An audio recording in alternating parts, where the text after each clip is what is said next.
मिलते ही हम सभी अपनों से जुदा हो गए।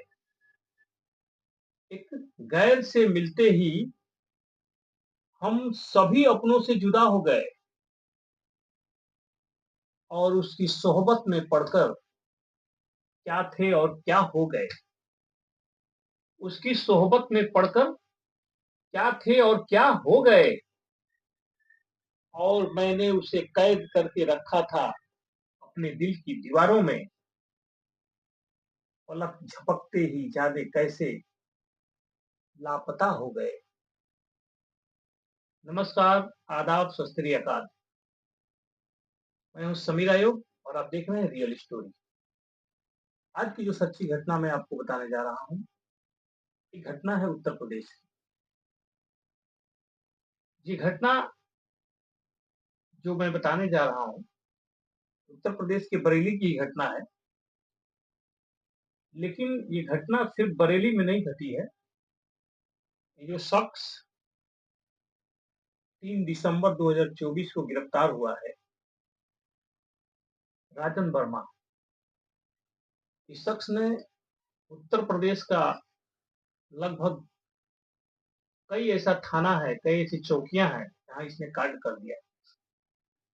आज उसी की दास्तान मैं आपको सुनाने जा रहा हूँ और लास्ट तक हमारे साथ बने रहिएगा, तभी इस कहानी का पूरा सारांश आप समझ पाएंगे और किस तरह ये लोगों को धोखा देता था, किस तरह लोगों को अपने जाल में फंसाता था। ये सारी बातें आप तक पहुंचेंगी और आपको समझ में आएगा। फिर आप भी के साथ भी इसे सावधान रहने के लिए कुछ ऐसे नुस्खे आपको मिलेंगे। चलिए शुरू करते हैं। कहानी में आगे बढ़ते हैं, इससे पहले हमारे चैनल को सब्सक्राइब कर लीजिए और लाइक करिए और हमारा वीडियो अच्छा लगे तो कमेंट भी करिए, ताकि हमारा हौसला अफजाई हो और आपके सवालों को भी इसमें शामिल किया जा सके। तो चलिए आज की कहानी पर आते हैं।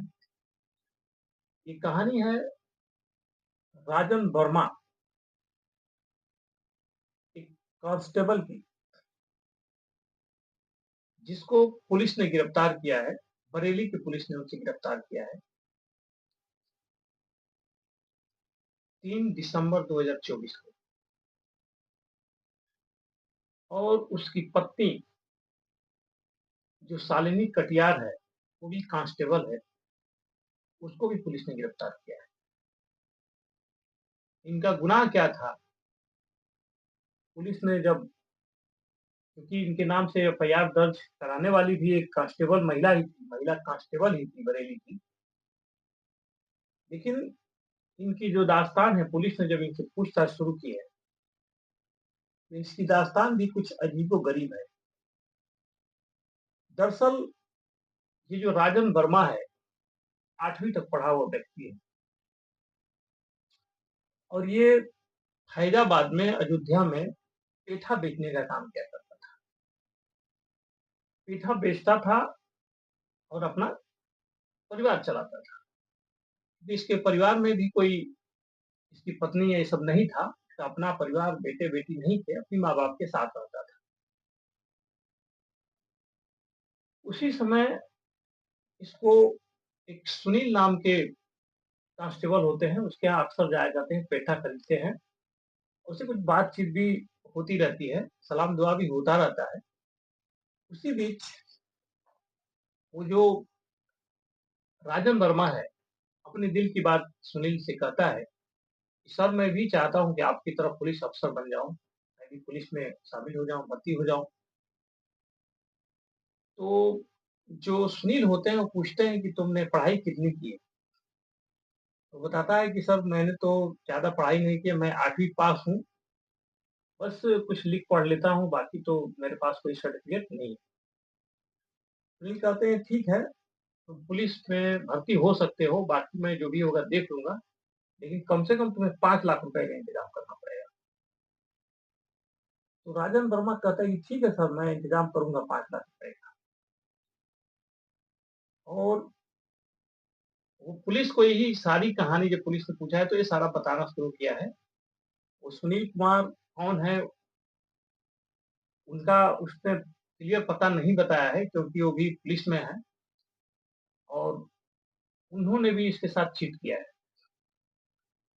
तो राजन वर्मा 5 लाख रुपए सुनील कुमार को दे देता है और सुनील कुमार इसको वर्दी, पुलिस की एक कांस्टेबल की पूरी वर्दी, जूता, बेल्ट और जो भी आईडी कार्ड मतलब जो भी मिलता है वो सारी चीज़ें इसको उपलब्ध करा देते हैं और कहते हैं कि तुम पुलिस में भर्ती हो गए हो, अब तुम ड्यूटी में जा सकते हो। कई जगह मेले में इसकी ड्यूटी भी लगाई जाती है, करता है।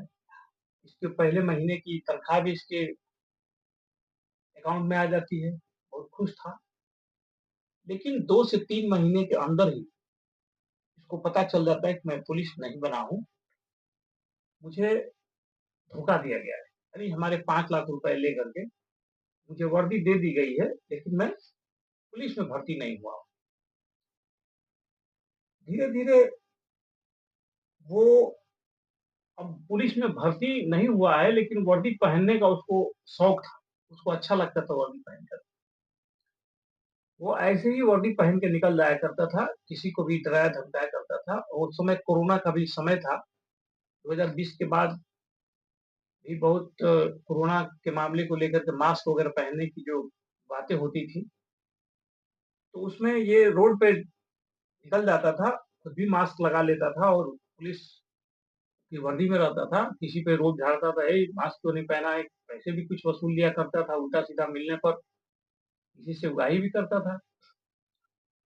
और इसी तरह चलते-चलते एक सिविल ड्रेस में एक पुलिस ऑफिसर था, उसको इसने रुकवा दिया और कहा कि मास्क क्यों नहीं पहने हो? तो पुलिस अफ़सर रुके और इससे बात करने लगे कि तुम कहाँ तैनात हो? इत्तेफ़ाक से वो वही जगह बता दिया, वही थाना बता दिया, जहाँ की वो जो सिविल में पुलिस था, वो उसी वहीं पे ड्यूटी करने वाला था।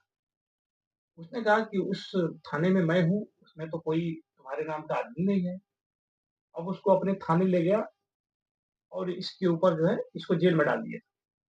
कुछ दिनों तक 420 में जेल में था, फिर निकला, फिर वो लेकिन वो अपनी वर्दी पहनना कम नहीं करता था और जो उसके बैच लगा था जो उसके उस पे सीने पे राजन वर्मा का, वो अब धीरे-धीरे लड़कियों को निशाना बनाने लगा। खास तौर से पुलिस कांस्टेबल या पुलिस डिपार्टमेंट में कोई महिला जो वर्मा सरनेम वाली होती थी, उसके जाकर के दिखने में ठीक-ठाक था, वर्दी-वर्दी पहन के जाता था बढ़िया से और उन महिलाओं के सामने जाकर के कुछ ऐसी एक्टिविटी करता था, उनसे बात करता था और धीरे-धीरे परिचय बढ़ा करके, मैं आपकी ये काम करा दूँगा, मैं यहाँ ड्यूटी में हूँ, मैं वहाँ इनसे काम करवा दूँगा, ऐसा करके उनके साथ दोस्ती कर लेता था, फिर नंबर लेने-देने के बाद वो उनसे प्यार का झांसा लेता था और कहता था कि ठीक है, हम लोग एक-दूसरे से शादी भी कर लेंगे और उसके बाद महँगे-महँगे कारों में, गाड़ियों में लेके जाता था, घुमाता था, बढ़िया होटल में रुकता था और फिर इन लड़कियों के साथ संबंध भी बनाता था। संबंध